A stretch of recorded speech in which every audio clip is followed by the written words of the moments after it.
la responsabilità maggiore risiede comunque nella scarsezza di risorse che sono a disposizione della giustizia. In quello che definisce un momento delicato nei rapporti tra Ministro della Giustizia e magistratura ed evitando di conseguenza di alimentare polemiche, Carlo Nordio ipotizza che ci siano gli organici ridotti negli uffici giudiziari all'origine della mancata trasmissione degli atti da Treviso a Venezia che ha portato alla scarcerazione del rapinatore 46enne Gary Peruzzetto, ritenuto responsabile insieme ai due complici della rapina alla tabaccheria dell'81enne Edda Doro a Refrontolo e di altri due colpi a Massanzano e Santa Maria di Sala.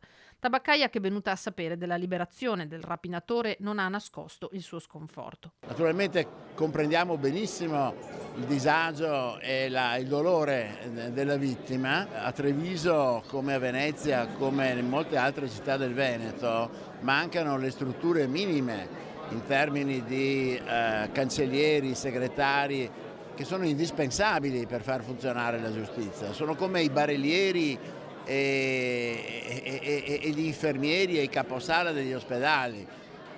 Il chirurgo può essere il più bravo del mondo, come i nostri magistrati sono molto bravi e preparati, ma se non hai un'assistenza tecnica e strumentale adeguata, alla fine queste cose possono accadere, proprio perché la carenza di risorse rende possibile anche la lentezza della trasmissione degli atti. Questo quadro, aggiunge il ministro, non significa che l'episodio specifico, il mancato rinnovo dell'ordine di custodia cautelare di Peruzzetto, non vada ricostruito e approfondito, ma aggiunge occorre indagare le circostanze in cui si è verificato. Dopodiché si trarranno le conclusioni.